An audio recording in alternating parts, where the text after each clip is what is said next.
En el exilio español de 1939 hay una referencia de calidad que sin duda es México, por un doble motivo.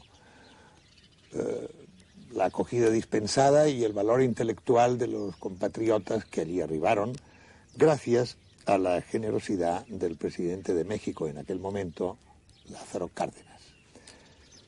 Lo mismo debe decirse de otros países americanos como Argentina, Chile y Uruguay, o sea, lo que se denomina el Cono Sur. Y en menor medida de Venezuela, Cuba, Santo Domingo y Bolivia. Por esa razón, les invito a que crucemos el mar y recorramos las tierras de Hispanoamérica tras el rastro de nuestros compatriotas exiliados. Pero permítanme que les introduzca en este capítulo americano del exilio con un prólogo escasamente conocido, aunque no menos dramático. La odisea de los llamados niños de Morelia.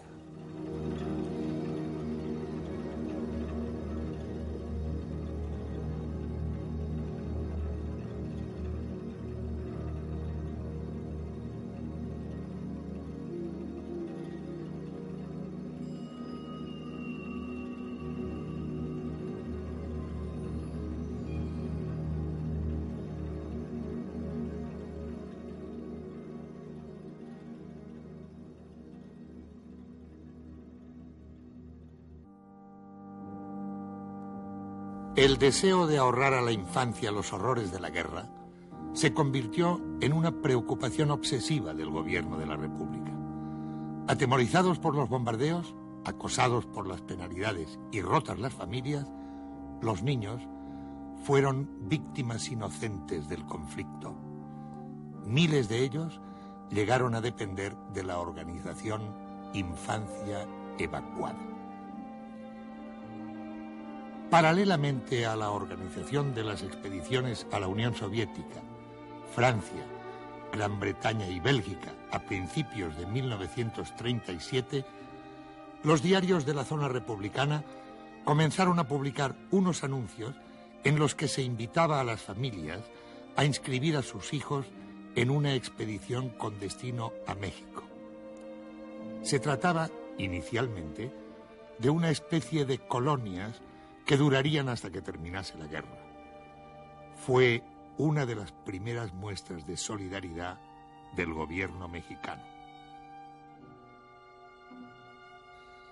El único requisito exigido, además del consentimiento paterno, era tener una edad comprendida entre los 3 y los 15 años. De esta forma iba a formarse una expedición con 454 integrantes, 163 niñas y 291 niños. Todos ellos procedían básicamente de Barcelona, Valencia, Madrid y Andalucía. Desde luego que no nada más fue por traerlos y tenerlos, sino pues, por quererlos y por darles un poquito de calor, de cariño, ya que estaban tan retirados de las familias, ¿no? La expedición emprendió viaje en tren desde la estación de Francia en Barcelona el 20 de mayo de 1937, con destino a Burdeos, en cuyo puerto les esperaba el barco Mexic.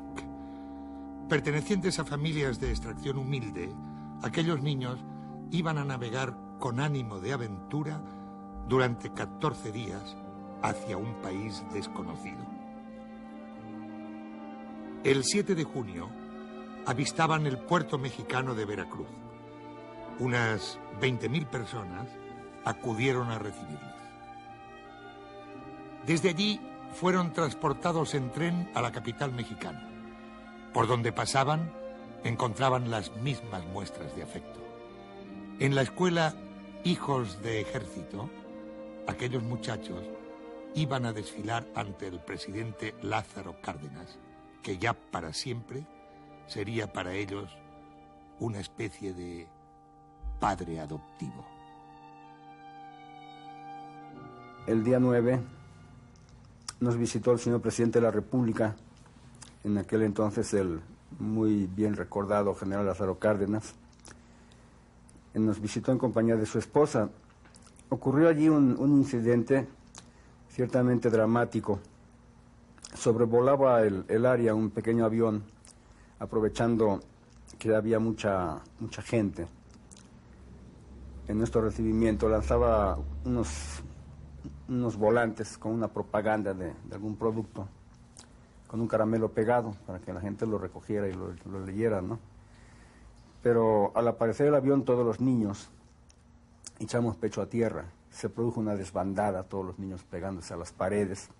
No conocíamos aviones que no tirasen bombas, ¿verdad? El destino que se les había buscado fue la ciudad de Morelia, llamada Valladolid hasta el siglo pasado, capital del estado de Michoacán. Llegaron allí en medio de un recibimiento multitudinario mientras las campanas de las iglesias tañían al vuelo. Por primera vez en su historia puede decirse que México recibía a los españoles con los brazos abiertos. Los niños fueron alojados en la escuela España-México de Morelia, un antiguo convento que estaba considerado entonces como el mejor internado del país. Allí recibirían no solo educación, sino todo tipo de atenciones.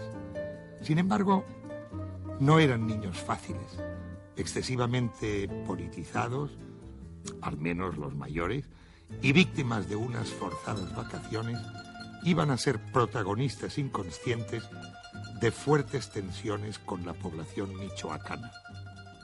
Había dos escuelas, teníamos una donde tomábamos las clases, iba al comedor y dormían las muchachas, había una huerta también que trabajábamos un poco, y la otra escuela, que le decíamos la de abajo, que era donde teníamos los talleres y dormíamos los hombres, estaban los baños y demás. Entonces, de una escuela a la otra íbamos juntos, todos formados, porque pues nos manejaban un poco con formación militar y esas cosas para poder controlarnos. Y pues íbamos cantábamos ahí la Internacional Comunista y otras canciones pues por el estilo, que realmente pues la gente se extrañaba. En Morelia en aquella época pues era gente muy tradicional y muy religiosa, y era difícil que entonces ellos pues entendieran qué pasaba con aquellos niños que llegaban de la guerra de España. El tiempo hizo que las tensiones iniciales pudieran superarse e incluso que algunas familias recogiesen voluntariamente a los niños durante los fines de semana para llevarles a sus casas.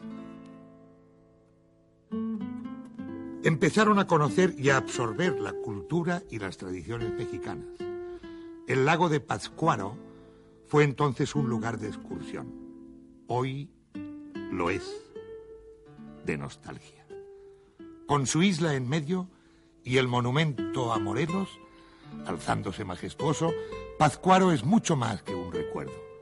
Es el símbolo de un hermanamiento entre aquellos 454 niños.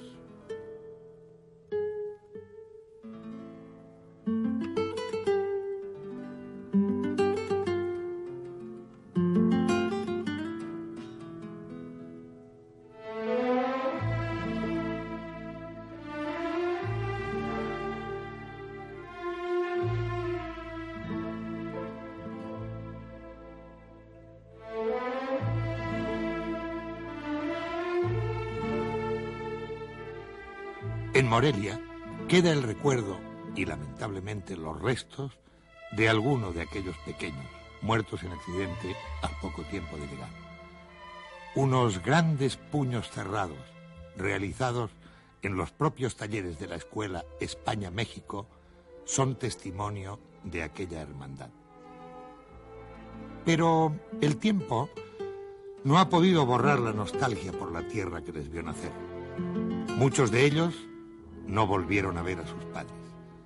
Los hay que todavía no han podido regresar a España, ni siquiera de visita. Los que pudieron hacerlo, pasados los años, lo recuerdan como un encuentro traumático. Lloré mucho al momento de llegar a Barcelona, mi tierra natal, y esa noche la pasé llorando toda la noche hasta muy avanzada la madrugada, ya quizá a las 4 o 5 de la madrugada logré dormirme, agotado. ¿Por qué lloré? No sé. ¿Por qué toda la noche llorando? No sé. No sé qué me ocurrió. Quizá el reencuentro con el pasado, todo el mundo de recuerdos, de cosas que se me vinieron encima, atropelladamente, me trastornaron. Y después, pues a cada paso, según íbamos recorriendo los antiguos lugares que recorríamos de niño, la casa que habitábamos al momento de venirnos a México, pues todo era llorar y llorar y llorar.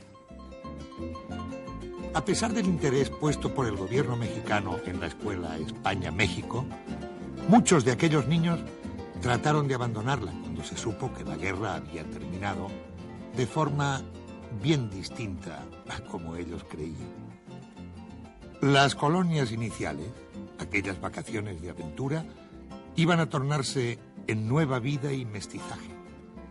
Las calles de México iban a verles deambular, faltos de orientación y de gentes a las que recurrir. Dormíamos noches en la calle.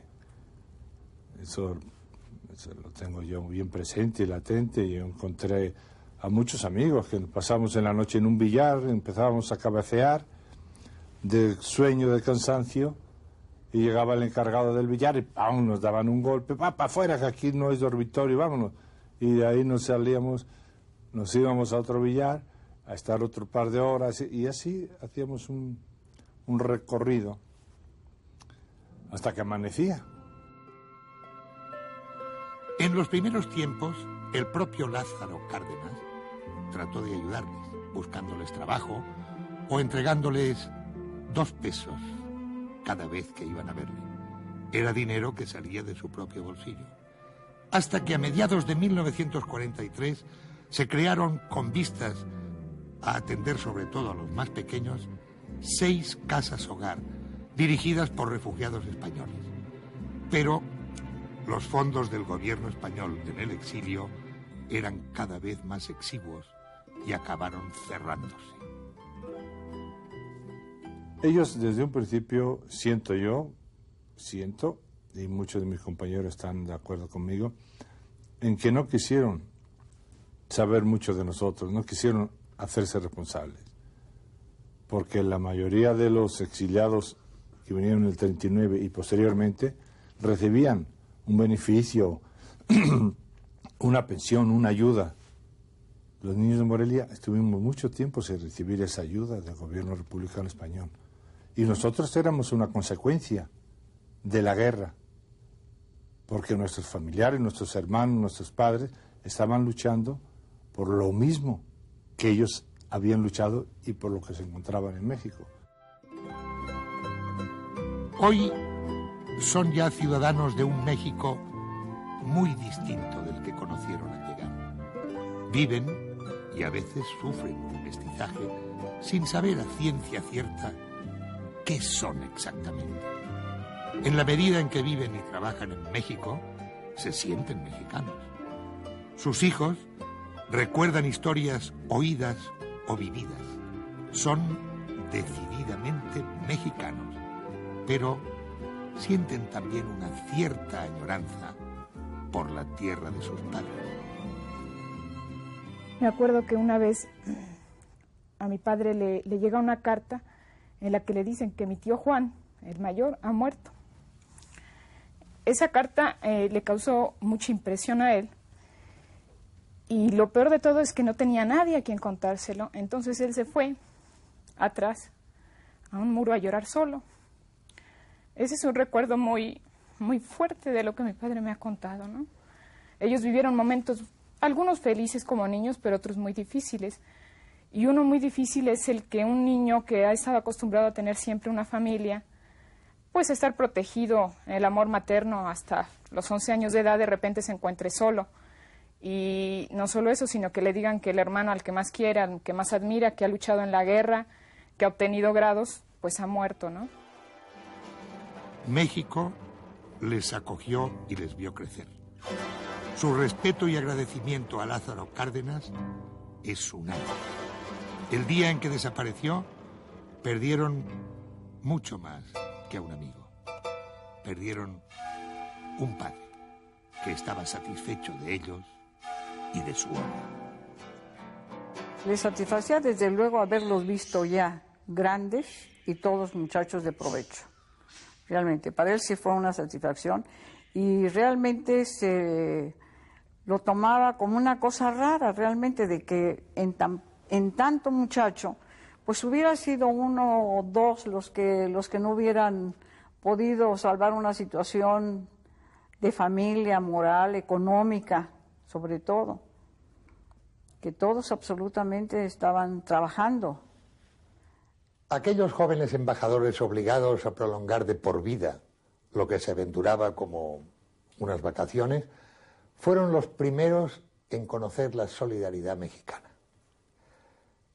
Cuando acabó la guerra civil, se calcula que cerca de 50.000 españoles se refugiaron en México. La decisión del gobierno de la República de ganar la guerra y establecer la paz no supuso en momento alguno que no existiera preocupación por la derrota. El presidente Juan Negrín fue el primero en prever esta posibilidad. En el mes de octubre de 1937, cuando el futuro de la guerra aún era bastante incierto, encargó al subsecretario de Gobernación Juan Simeón Vidarte una gestión secreta en torno al presidente de México, general Lázaro Cárdenas, para conocer su disposición de atender a los republicanos en caso de una derrota del Frente Popular. Las simpatías del general Cárdenas por la República y su especial admiración por don Manuel Azaña eran notorias. La respuesta del presidente mexicano fue contundente. Los republicanos españoles encontrarán en México una segunda patria. El exilio introduce en la vida de la persona una desazón permanente que quien no la ha vivido difícilmente lo entiende. Pero hay, sin duda, una nostalgia y al mismo tiempo una creación de nuevos valores en el nuevo país en el que se vive, ¿verdad? Entonces eso no es ni mucho menos fácil de vivir. Esa idea de Kant, que no podía vivir más que en Königsberg, ¿verdad?, me parece muy coherente. Es decir, el que no ha salido de su pueblo nunca no tiene esa desazón. El que se ha repartido entre varios suelos de repente siente nostalgias y desazones con las cuales se puede vivir muy bien, ¿eh? El SERE, Servicio de Evacuación de Refugiados Españoles, creado por el Gobierno de la República y presidido por el doctor José Puche, se encargó de la selección de los españoles que viajarían a México, de acuerdo con Fernando Gamboa, enviado a Francia por el gobierno mexicano. En realidad los españoles fueron los que determinaron la fórmula final de la, digamos, de la calidad de riesgo y de solidaridad que se debía tener con los futuros emigrantes. Y no teníamos partiprinos tampoco, en el sentido de que vinieran más obreros o campesinos o intelectuales o gentes de distintas posiciones.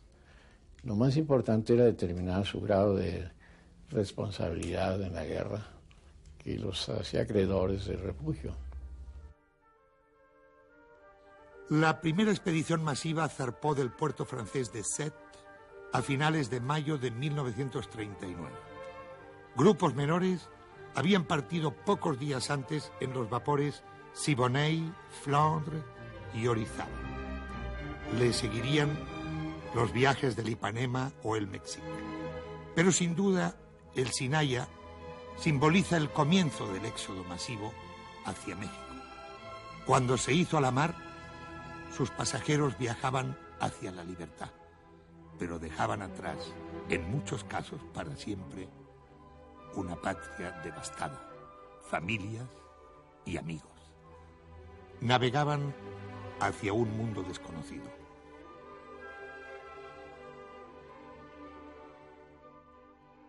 El 26 de mayo, el Sinaya cruzaba el estrecho de Gibraltar. Para muchos, sería la última visión de tierra española. Por los altavoces del barco se oyó entonces la voz del periodista Antonio Zozaya. ¡Qué pena tan honda! ¿Cuántos de nosotros volveremos a pisar su suelo sagrado? ¿Cuántos podrán encontrar la redenta, emancipada, gozando de las venturas de una verdadera democracia en que todos los hombres sean hermanos y en que todos comulguen con las ideas de paz, de progreso y de libertad? Tú, España, resurgirás más deslumbrante y poderosa que nunca. A ti volverán con el cuerpo o con el pensamiento los desterrados en este mar que nos parece de lágrimas. Más allá de la línea azul del horizonte, se dirigían a un país que prácticamente desconocían por completo. En la madrugada del 13 de junio, los pasajeros avistaban las costas de Veracruz. Para todos ellos permanecerá imborrable en la memoria el poema escrito por Pedro Garfias durante la travesía. Como en otro tiempo, por la mar salada te va un río español de sangre roja, de generosa sangre desbordada. Pero eres tú esta vez quien nos conquistas, y para siempre, oh vieja y nueva España.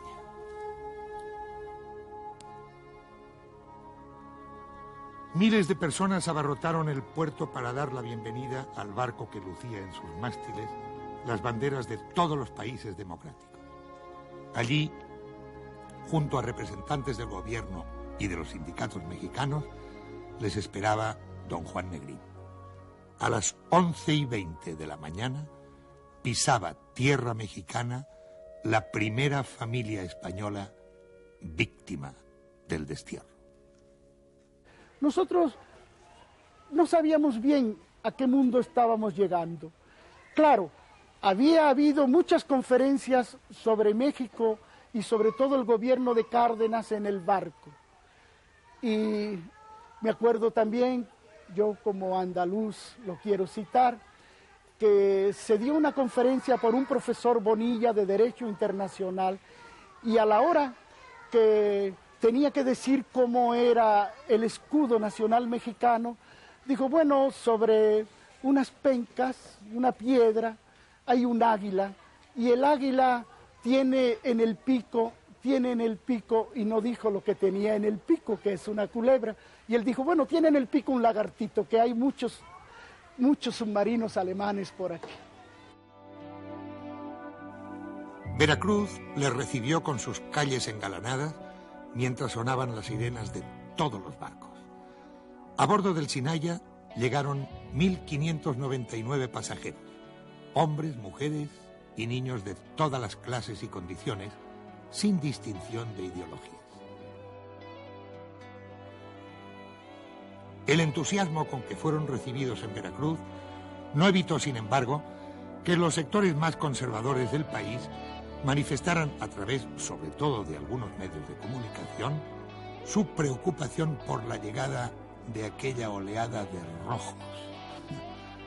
El tiempo hizo desaparecer los recelos iniciales.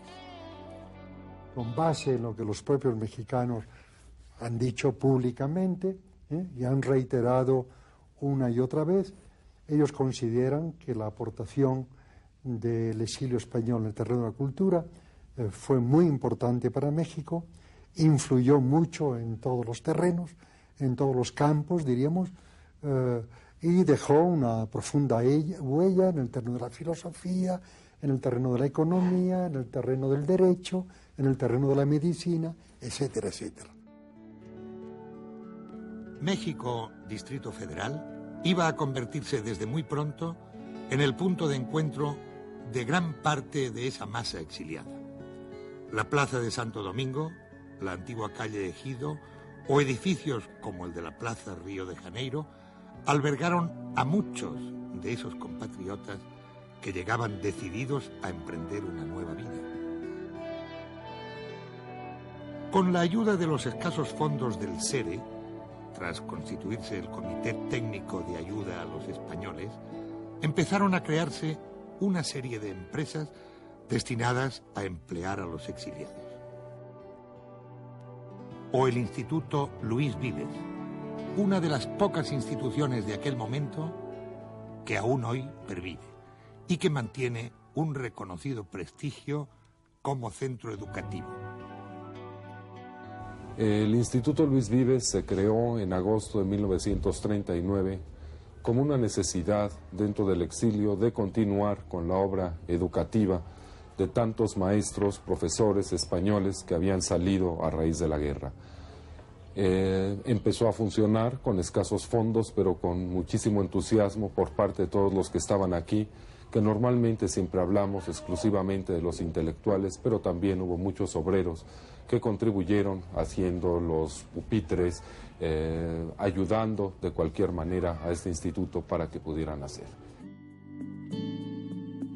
Entre los desaparecidos está también el Colegio Madrid, animado, como el Instituto Juan Ruiz de Alarcón, por la JARE, Junta de Ayuda a los Refugiados Españoles, creada por don Indalecio Prieto al margen del SERE, gracias sobre todo a los fondos que se trasladaron a México a bordo del yate Vita. El Vita vino a México consignado por el gobierno de la República al SERE, al Comité Técnico. Pero por una serie de maniobras políticas, esto fue asignado después a lo que se llamó la JARE. Esto evidentemente ayudó bastante a que hubiese ayudó a la división de nuestras gentes. O sea que quizás, eso es una suposición, si quizás los medios hubiesen estado centralizados, quizás muchas de las discusiones y de las diferencias que hubiesen sido menores. La llegada a México de estos españoles supuso para la sociedad de aquel país una inyección de vitalidad intelectual decisiva. Una buena parte de lo mejor de la intelectualidad española de aquellos años acabó recalando en las aulas de la universidad. La nómina puede ser interminable. Basta indicar que en México permanecen enterrados 7 rectores de universidades españolas. En tierras de México iba a desarrollarse un pensamiento español propio, animado por los más prestigiosos pensadores de la España del momento. Eran Joaquín Xirao, José Gaos, María Zambrano, de las más jóvenes, Gallego Rocafull, García Vaca. Realmente es una generación muy fuerte. En cuanto a su influencia en España, durante por lo menos los años 60 y 70, yo creo que diría que fue ninguna. Eran desconocidos en España. Han empezado a ser conocidos más recientemente y yo creo que lo serán con el tiempo, pero sí fueron muy desconocidos. Todas las ramas del saber y del quehacer humano supieron de la presencia, muchas veces anónima, de españoles. La historiografía, la medicina. Se estima que allí llegaron más de 500 médicos. La antropología, la filosofía, las artes. Tal vez, debido a la personalidad destacada de nuestros intelectuales, el gobierno mexicano ya había iniciado en los primeros meses de 1937 la puesta en marcha de lo que sería la Casa de España, dirigida y animada por los profesores mexicanos Alfonso Reyes y Daniel Cosío Villegas. La Casa de España se convirtió en lo que hoy es el Colegio de México, la institución docente más importante del país. El Colegio de México tenía esa ventaja. No estaba unido a ningún currículum, a ningún programa así en especial. Lo que hacía era tratar de impulsar la vida intelectual, por un lado, de formar gente por otro y de convertirse, y eso será uno de los primeros papeles del Colegio de México extraordinariamente importante en un vínculo hispanoamericano. A León Felipe le había sorprendido la guerra en Panamá, de donde regresó inmediatamente a Madrid. Había vivido en un par de ocasiones en México. Su fuerte personalidad y temperamento, su humanidad, que le hacía recorrer las tertulias de los cafetines mexicanos para reunirse con sus compatriotas, le convirtieron muy pronto en el poeta del exilio por excelencia. Respetado y querido por todos, su memoria ha sido siempre un motivo de encuentro. Lástima que yo no pueda entonar con una voz engolada esas brillantes romanzas a las glorias de la patria. Qué lástima que yo no tenga una patria. Sé que la historia es la misma siempre que pasa desde una tierra a otra tierra, desde una raza a otra raza, como pasan esas tormentas de estío desde esta aquella comarca. Qué lástima que yo no tenga comarca, patria chica, tierra provinciana. Debí nacer en la entraña de la estepa castellana y fui a nacer en un pueblo del que no recuerdo nada. Pasé los días azules de mi infancia en Salamanca y mi juventud, una juventud sombría en la montaña. Después ya no he vuelto a echar el ancla y ninguna de estas tierras me levanta ni me exalta para poder cantar siempre en la misma tonada al mismo río que pasa rodando las mismas aguas, al mismo cielo, al mismo campo y en la misma casa. Sus restos reposan hoy en el Cementerio Español de México, pero su figura se levanta inmortalizada en los jardines del bosque de Chapultepec, en una obra de bronce realizada por el escultor Julián Martínez, uno de aquellos niños de Morelia. Un hombre que, a pesar que como todos los poetas necesita aislamiento y buscar en su subconsciente, pues también necesitaba alimentar su inspiración al contacto con la gente al que él adoraba.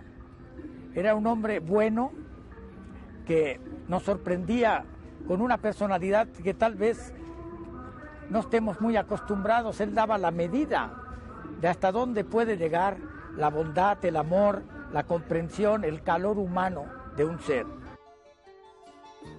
La personalidad de León Felipe no puede hacer olvidar, sin embargo, que en tierras mexicanas residieron también escritores como Max Schaub, Bergamín, Sender y otros, pintores como Renau, músicos como Halfter y poetas de renombre como Altolaguirre, Giralbert, Cernuda, Joan Carné, Garfias, Rejano, Herrera Petere, Moreno Vila, Domenchina, Emilio Prados y un largo etcétera. Y que en tierras americanas encontraron también refugio Juan Ramón Jiménez, Rafael Alberti o Pedro Salinas. Cuando ya estaba muy enfermo, pues le propusieron venirse aquí. Y entonces pues él dijo que no, que quería que lo enterraran en tierra española, pero no en la España de Franco. Así que lo enterraron en en Puerto Rico, en un cementerio precioso que está al lado del mar. Como él había escrito un libro que se llama El Contemplado sobre el mar de Puerto Rico, pues parece tener mucho sentido. Desde su retiro en Puerto Rico, Salinas invocaría al mar en su contemplado, como evocando la orilla lejana que hubo de abandonar. De mirarte tanto y tanto del horizonte a la arena, despacio. El caracol al celaje, brillo a brillo, pasmo a pasmo, te he dado nombre. Los ojos te lo encontraron, mirándote. Aquel frustrado nuevo siglo de oro del renacer cultural español encontró en el exilio mexicano un refugio donde seguir desarrollándose. Allí recaló también un día Luis Buñuel para dejar una muestra de su mejor cine. Y allí se hizo, como cineasta, Luis Alcoriza, uno de sus más estrechos colaboradores. Yo estaba pensando que donde yo quería ir era a la Plaza Mayor. Y Buñuel, sin decir una palabra, tomamos un taxi y le dijo a la Plaza Mayor. Esa conexión tan grande que había. Entonces nos fuimos allí, y bajamos por el Arco de Cuchilleros e hicimos un recorrido galdosiano, diciendo aquí debió vivir doña Lupe la de los Pavos y por aquí debió vivir Fortunata y no sé cuánto. Hacer un recorrido y Torquemada, pues de aquí se mudó a tal. Hicimos un recorrido por todos lo que se llamaba antiguamente los barrios bajos, no sé si todavía se le siguen llamando, pero de taberna en taberna y bebimos mucho. Entonces, a la vuelta, cuando yo salía del ascensor, me dijo, oye, en la cocina tienes una botella de whisky y otra de coñac por si la necesitas. Se cerraron las puertas, y dije, por si las necesito. ¿Qué viene esto? Entonces, como era verano, era buen tiempo, otoño más bien, salía a abrir un ventanal de aquellos de la torre y tienes todo el palacio a la derecha, el campo del Moro y toda la Gran Vía y todo lo que quieras. Y me senté allí, había unos conventos y empecé a ver los tejados de Madrid, de todo esto. Yo no soy un hombre de lágrima fácil, pero sí es fácil que llore por dentro. Y me puse la botella de coñac al lado y me la bebí íntegra. Me estuve hasta el amanecer y me bebí íntegra pensando en los camaradas muertos, en los compañeros sacrificados, en el Madrid bombardeado, en el sufrimiento de la gente. Allí permanece también un nutrido grupo de gentes que han dado vida a una nueva generación en el teatro mexicano, como Aurora Molina, Álvaro Custodio, Ofelia Guilmain, Mercedes Pascual o Augusto Benedico. Yo fui un aficionado al teatro como espectador. Estaba muy bien enterado de lo que ocurría en España teatralmente. Toda mi juventud fui muy asiduo al teatro y me interesaba lo que traía Rivas Cherif. Y un día hablando, él estaba preparando una compañía, había alquilado un teatro nuevo, pequeño, de unas 200 y pico de localidades, que estaba dentro de un hotel, y se iba a inaugurar con una obra de Priestley, del inglés, Priestley, que se llamaba Esquina Peligrosa. Y un día hablando con él, que eran como a las 4:30, a las 5 de la tarde, le digo, ¿y usted qué está haciendo ahora? Él me dijo, bueno, pues yo tengo esta compañía que voy a hacer, pero me falta, estoy buscando, no sé, un primer actor, porque necesito un primer actor. Y yo así, como broma, así, sin nada, le dije, bueno, pues no busque usted más porque ya me tiene usted a mí. Dice, pero usted hace teatro. Digo, no he hecho otra cosa en mi vida. Los sucesivos presidentes mexicanos desde Lázaro Cárdenas mantuvieron siempre viva la llama de la solidaridad con la República. La antigua embajada siguió en pie, aunque hoy sufre el deterioro del tiempo. Y cuando fue preciso, el 26 de agosto de 1945, cedió los salones de la Casa de Cabildos, frente al Zócalo, para que sesionaran las Cortes de la República y se eligiera un nuevo gobierno. El gobierno mexicano organizó una caravana oficial de policías y autoridades mexicanas para acompañar a don Diego Martínez Barrio, trasladándose al Salón de Cabildos del Ayuntamiento de México, que es el salón más antiguo históricamente de todo el continente americano. Y con la emoción de que fuera en ese salón de cabildos donde se reconstruyó la legitimidad republicana, llega don Diego Martínez Barrios, ustedes lo habrán visto, que está en el Zócalo, y desde ese balcón de la esquina del Zócalo, del edificio del viejo ayuntamiento, se sacó la bandera republicana, se le rindieron honores. Don Diego llegó escoltado por la policía mexicana, y desde ese momento don Diego anunció que iba a constituir un gobierno republicano en el exilio y que lo iba a constituir con las mismas normas que si estuviéramos en Madrid.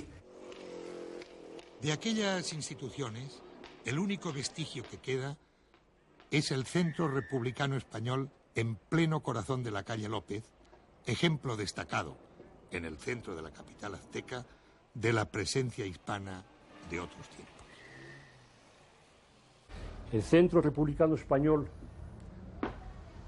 durante la dictadura que prevaleció en España 40 años, tuvo una proyección y una influencia muy importante. Aquí vinieron gentes y políticos de todas partes, de Europa, de América, inclusive presidentes mexicanos nos acompañaron en todos los actos, en algunos actos que hicimos en el Centro Republicano Español. Quiere decir que el Centro Republicano Español tuvo una proyección muy importante. El Ateneo Español, lugar de encuentro por encima de cualquier ideología, es en la actualidad la institución con más vida propia centrada básicamente en la actividad cultural. El Ateneo ha jugado desde un principio un papel de ser la casa de todo el mundo que quisiese venir sin que representase ningún grupo político determinado.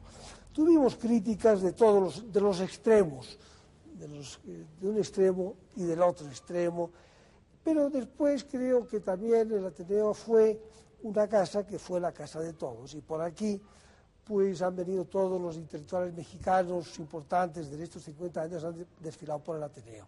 Han desfilado también por el Ateneo todos los intelectuales hispanoamericanos o latinoamericanos, como es moda decir ahora, que también emigraron, o sea que desde un Rómulo Betancourt, un Arbenz, incluso un Fidel Castro, han pasado por esta casa.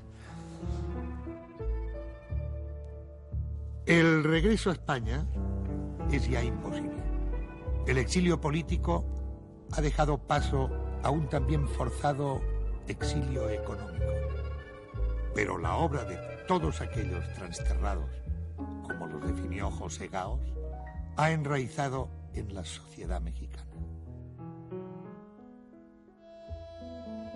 Como recuerdo imborrable del agradecimiento a Lázaro Cárdenas, el Centro Republicano erigió en el Parque España de la capital una monumental mano tendida, obra de los arquitectos Azorín, que como los Candela, Auñón o Bellliure han poblado la geografía del país con sus obras.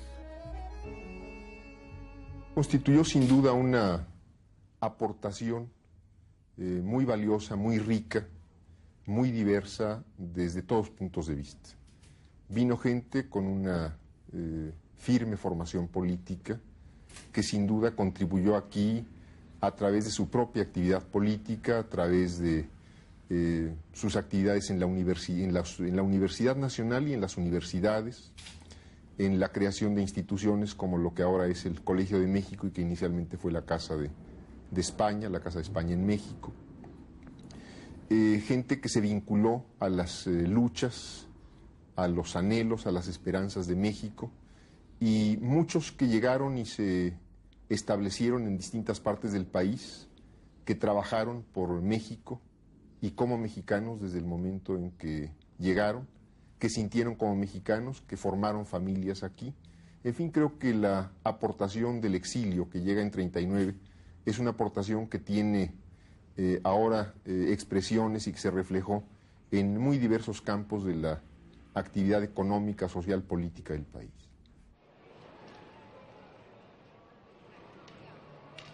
De entre los que quedan, prácticamente nadie piensa en volver.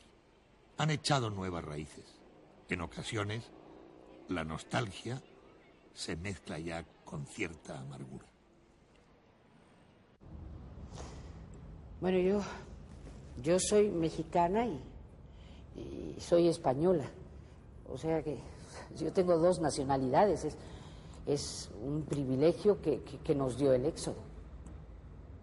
yo tenía unos deseos enormes de volver a España, de liquidar todas las cosas que tenía aquí y regresar a España y actuar en política, porque había encontrado un eco fraternal en muchas gentes, lo mismo en Redondela que en Cangas de Morrazo, donde yo estuve ejerciendo como maestro en la Escuela del Pocito de Marineros.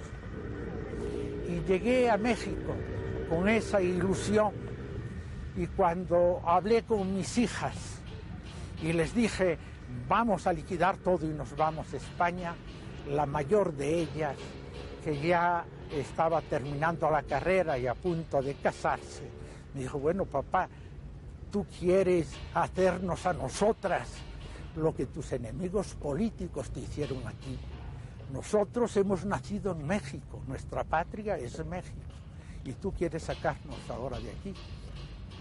Y eso puso punto final a mis aspiraciones de irme a vivir a España. El exilio es nuevamente una víctima de la transición. Con una complicación, con el hecho de que, a mi juicio, en Europa se está produciendo un fenómeno bastante triste, y es la deshistorización completa de la cultura, ¿verdad? Son países que están viviendo en el presente y para el futuro, y no viven para el pasado. El pasado está en un punto ciego y no quiere ser visto. Y en ese pasado está la República, en ese pasado está el exilio, en ese pasado están los héroes de la resistencia antifranquista y del antifranquismo, y eso no se quiere recordar. Y por lo tanto esa deshistorización ha matado también al exilio. El exilio no deja de regresar a España por la nostalgia o por las raíces, sino porque no tiene nada que hacer en España. En España un exiliado es un ser que está fuera de la historia, 2 veces derrotado. La sociedad mexicana sigue siendo hoy una sociedad en ebullición en la que se ha producido un nuevo mestizaje. Se han mezclado culturas y se han superado viejos recelos hacia lo español y los españoles. Hijos y nietos de aquellos transterrados ocupan en la actualidad puestos de responsabilidad. Recuerdo muy bien a mi abuelo materno, a mi abuelo paterno no lo conocía, Serra Unter no lo conocía, él fue el rector de la Universidad de Barcelona, el rector de la Universidad de Valencia, que fue mi abuelo materno, José Pucha, él lo recuerdo muy bien, era un gran hombre, un médico muy destacado, y que siempre nos enseñó que, en primer lugar, hay que querer mucho a la tierra, y en segundo lugar hay que ser muy agradecido de quien lo recibe a uno. Sin embargo, mi abuelo, en algún momento de su vida, a pesar de haber sido un hombre que se adaptó muy bien a México y al ambiente del exilio, y que indujo a mi familia y a mí personalmente a adaptarme muy bien, en algún momento de su vida, hacia el final, me dijo que ser desterrado era como cambiar un árbol de lugar, que el árbol podía sobrevivir el cambio, pero que ya nunca recuperaba lo que tuvo. Por unos momentos les pediré que nos traslademos a otros países del continente americano que me son especialmente queridos. Me refiero a Argentina y Chile.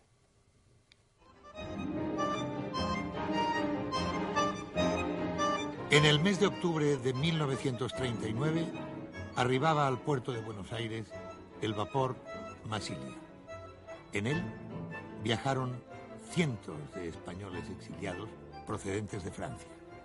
Otros muchos llegarían después por otros caminos. La población porteña acogió con un entusiasmo masivo a ese contingente humano.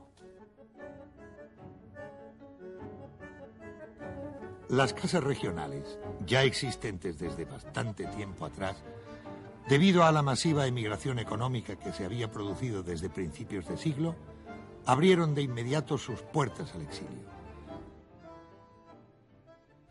Durante la travesía se había llegado a un pacto para dejar a un lado rencillas políticas. Se cruzó el Atlántico bajo el denominador común del exilio. Esta actitud explica la vitalidad de las tertulias, que dentro de la más absoluta pluralidad fueron poblando los cafetines de la Avenida de Mayo o de la calle Corrientes. Pero no impidió que en ocasiones las sillas volaran de una tertulia a otra, de un café a otro, con la calle por medio, como por ejemplo la tertulia del Iberia y del Español. Tertulias que, como la de la Flor de Mayo, aún hoy siguen siendo lugar de encuentro regular. El tema de conversación en las tertulias fundamentalmente era el tema de España. El tema de España ha estado presente en todo momento y de la lucha antifranquista. Había mucha gente que desde luego, aun suponiendo valores en cuanto a sus conocimientos, no se integró, y otros que estábamos más integrados en la lucha directa por la libertad de España. Pero el tema, en el fondo de la cuestión, en los aniversarios y en la práctica diaria, era permanentemente el tema de España. Aunque la huella del exilio en Argentina, y especialmente en Buenos Aires, sea menos extensa que en México, hasta allí llegaron también destacadas personalidades de la vida política e intelectual española. El doctor Jiménez de Azúa, los escritores Corpus Vargas, Rosa Chacel o Francisco Ayala, entre otros. Allí desarrolló una parte fundamental de su obra Castelao, padre del galleguismo.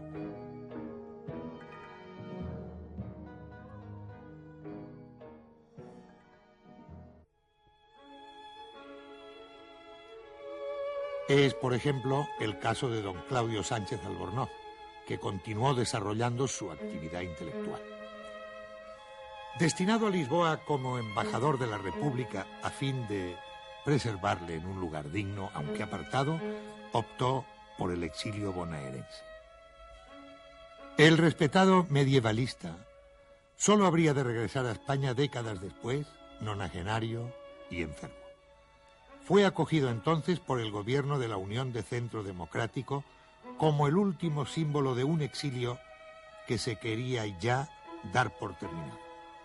Se olvidaba, tal vez, a esos miles de compatriotas que siguen viviendo lejos de su patria y que por unas u otras razones no pueden regresar.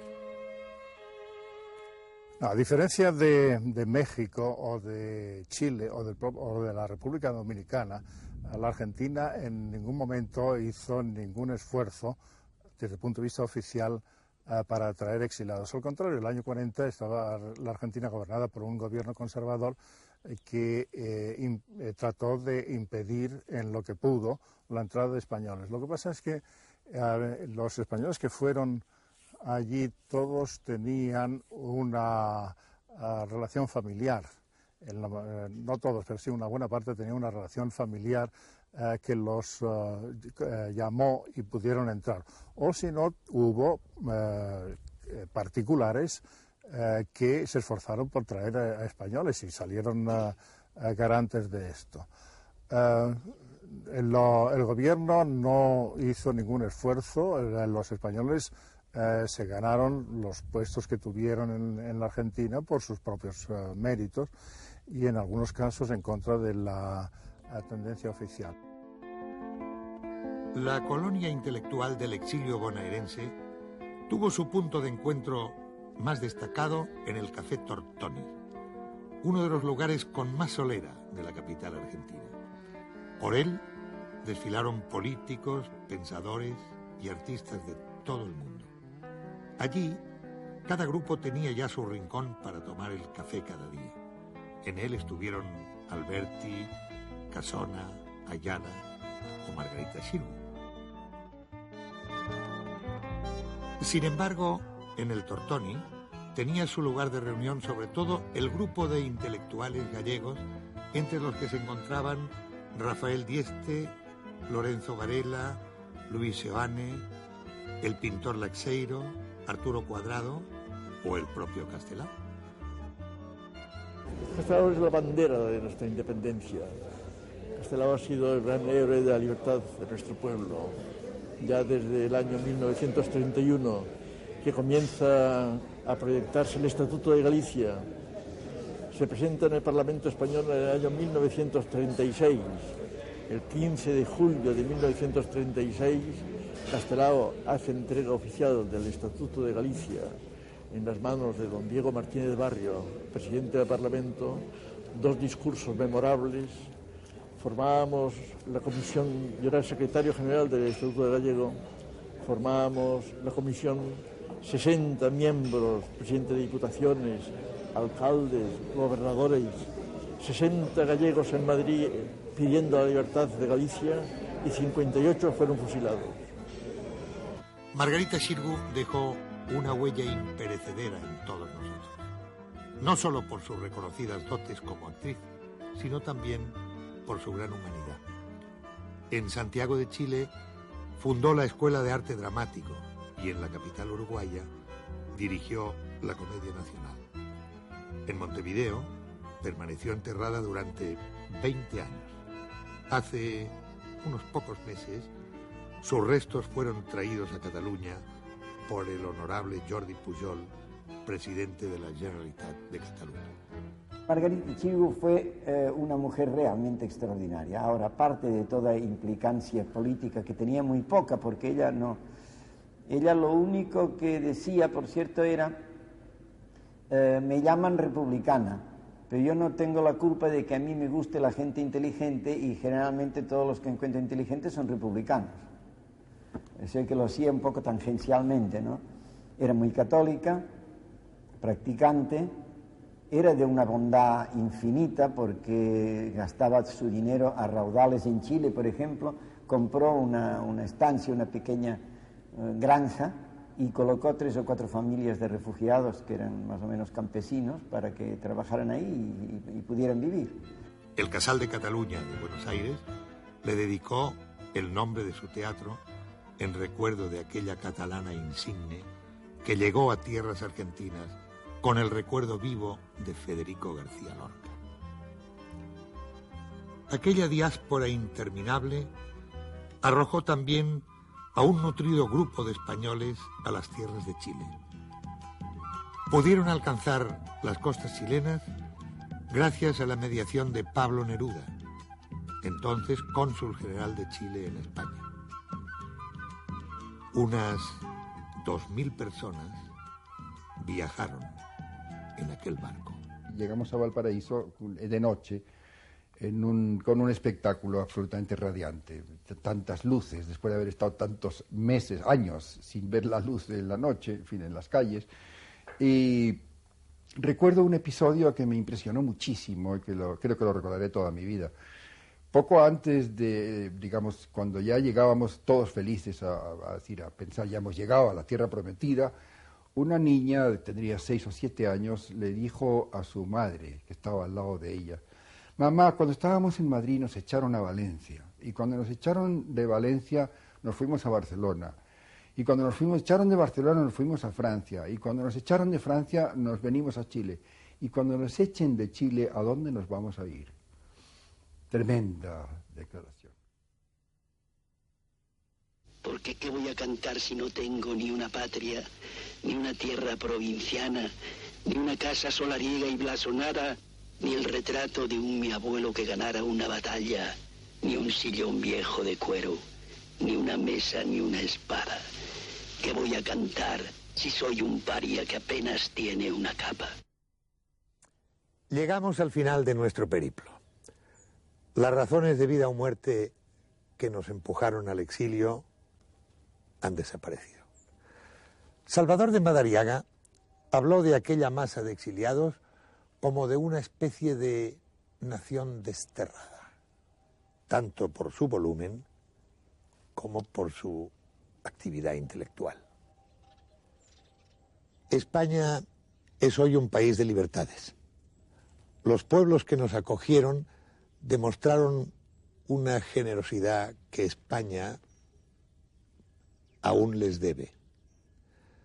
Nuestra gratitud debe honrar para siempre al exilio, que supo mantener los principios de la libertad y de la democracia.